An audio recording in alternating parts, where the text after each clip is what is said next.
ओलावृष्टि हो रहा है लगातार 3 दिनों से विभिन्न क्षेत्रों में। इससे बहुत ज़्यादा फसलों को नुकसान हुआ है। नुकसान के लिए मुआवजा दे, साथ ही जो बीमा कंपनी है वो बीमा क्षतिपूर्ति की राशि भी दे। अरे कोई खैर नहीं उतरते, सब वोट के समय आते हैं तो बोल देते हैं ये करेंगे वो करेंगे, बाकी वोट होने के बाद सब वही स्थिति बने हुए रहता है। रमन साहब ने उस समय भी मांग किए थे, लेकिन परिवर्तन आज भी नहीं हुआ है। छत्तीसगढ़ में पिछले कुछ दिनों से लगातार बारिश हो रही है और बारिश यदि होती है तो अपने साथ आफत भी लाती है। आफत इसलिए क्योंकि छत्तीसगढ़ में ज़्यादातर लोग किसान हैं और किसानी से ही उनके आय का साधन है किसानी ही। लेकिन ये जो बारिश है आफत की बारिश बन गई है क्योंकि जो किसानों का फसल है उसको भारी नुकसान पहुंचा है।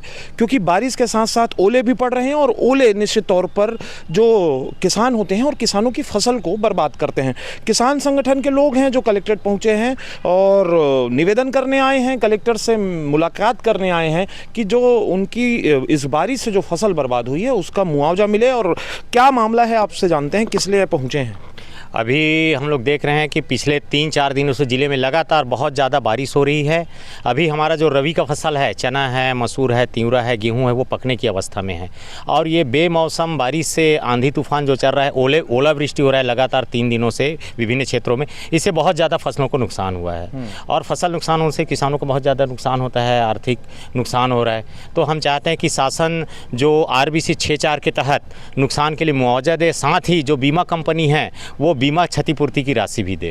लेकिन इसके लिए तो एक बाकायदा सिस्टम बना हुआ है कि जो अधिकारी हैं वो ऐसे मामलों में पहुंचते हैं। तो यहाँ तक आने की नौबत क्यों पड़ी? क्या अधिकारी वहाँ नहीं पहुँच रहे हैं अब तक? नहीं, सवाल इसमें यह है कि जैसे बीमा का जो नियम है उसी के बारे में भी कलेक्टर साहब से बात किया है कि उसमें 72 घंटे के अंदर हमको कंप्लेंट करना होता है। इसमें क्या है, हजारों किसान बीमाधारी किसान हैं और उसमें जो फ़ोन लाइन नंबर जो दिया हुआ है वो लगातार इंगेज आता है।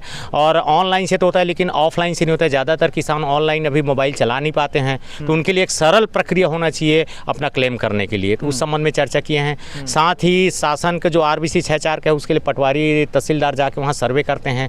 तो बहुत बड़े क्षेत्र में पानी गिरा है, नुकसान हुआ है, तो उसमें टाइम लग रहा है ये। और एक साथ तो जाने पर अमला इनके पास है नहीं इतना। तो हम चाहते हैं कि कोई भी गाँव ना छूटे, कोई भी किसान ना छूटे, सभी किसानों का जो नुकसान हुआ है उसके लिए उसको मुआवजा मिले, ये बोलने के लिए हम लोग आए थे। कौन से गाँव के हैं ज़्यादातर किसान? कौन सा? दसरंगपुर, बिरनपुर, पनेका, लिट्टीपुर, जिले भर से हैं। मतलब दसरंगपुर RSI के लिए पूरा है। वैसे तो जिले भर के हैं, कवर्धा जिले के हैं, लेकिन दसरंगपुर RSI सर्कल के में सबसे ज़्यादा नुकसान 2 बार हो गया है। और पूरा अभी जो है दसरंगपुर सर्किल के आदमी बैठ आए हैं सब। और क्या आश्वासन मिला आप लोगों को? अब आश्वासन यही मिला है कि कलेक्टर साहब बोले हैं कि हम आप लोगों का जो है उसका जांच करा है नुकसान का, और जांच करा करके फिर ऊपर कार्रवाई करेंगे करके। तो उससे संतुष्ट हैं आप लोग? हाँ, अभी तो बात में संतुष्ट हैं, फिर जब आएगा तो पता चलेगा क्या हो रहा है करके, है ना।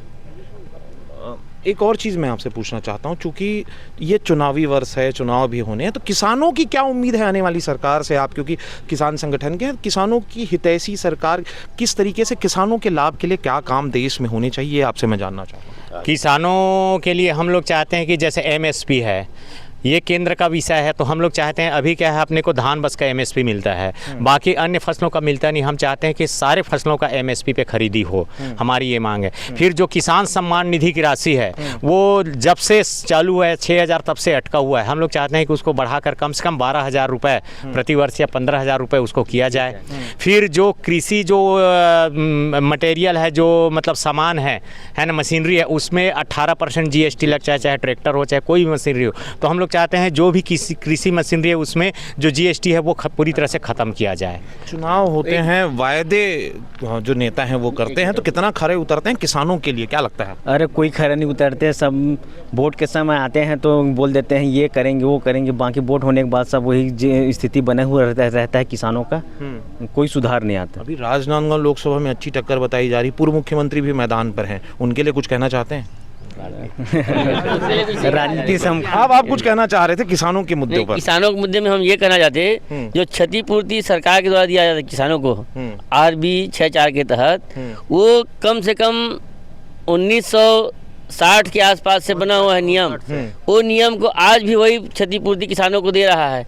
ये नियम गलत है, इस नियम को भी चेंज करना चाहिए, आगे बढ़ाना चाहिए। जो 6,700 रुपये प्रति हेक्टेयर देते हैं ना, वो ऊँट के मुंह में जीरे के बराबर है। इसको भी अभी चुनाव के समय है, इसको भी ध्यान दिया जाए आगे। तो आप लोगों ने कभी मांग की है किसी नेताओं से या जवाबदारों से इन सब मामलों को लेकर? नहीं, बीच में 1-2 बार मांग किए हैं, लेकिन उसके बाद फिर उन लोग परिवर्तन नहीं किए हैं। हाँ, मांग किए हैं, डॉक्टर रमन साहब ने ना उस समय भी मांग किए थे, लेकिन परिवर्तन आज भी नहीं हुआ है। लंबे समय से मांग है। लंबे और समय किसानी को लेकर और क्या विकास, आप युवा हैं, किसान हैं, आप बताइए किसानी को लेकर और क्या अच्छी योजनाएं सरकार को लानी चाहिए, क्योंकि यही मौसम है हम आपकी आवाज़ बनेंगे।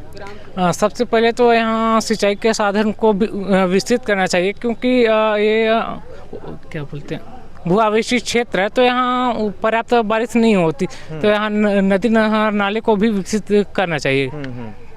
धान के समर्थन मूल्य पर भी किसान संतुष्ट हैं, जानना चाहते हैं, आप बताएं, जो अभी वर्तमान में हुआ है। संतुष्ट है। हाँ, और ऐसी कौन सी जहाँ पर समस्या आती है किसानों को जिसको हल किया जा सकता है, आप लोगों को क्या लगता है, कुछ है ऐसा मामला? अभी तो के समस्या है किसान मन के, और कहाँ हल कुछ हल बताओ क्या समस्या है, बताओ आप, कुछ है तो आप बात रखो ना। नाम बताना है। भैया मन बता, आप बताओ, आप बढ़िया ताली बजाते रहे हो, बोलत रही जबकि वो एमएसपी होना। हाँ बताओ क्या समस्या है, कुछ समस्या है कि सब संतुष्ट हो, सब बढ़िया चल? नहीं संतुष्ट है, सब बढ़िया चलत है। नहर नाला की बहुत बात होते, नहर से पानी मिलते? नहर नाला से दसरंगपुर तक में अभी तक नहीं आए साहब। और ओकर बाद हमारा सिंचाई विभाग है, ये इंदौरी में ले रही थे, ओला पानी नहीं जाए हमारे दसरंगपुर तक के, तो हमारे सिंचाई बर कम पर थे, और हमेशा हम अकाल की दृष्टि में दसरंगपुर ज्यादा आते हैं, हमेशा शुरू से। नेता मन किसान मन के बात तो करते, लेकिन किसान मन उतना संतुष्टि नहीं मिल पाते, अभी भी दावा होते जरूर। बताओ।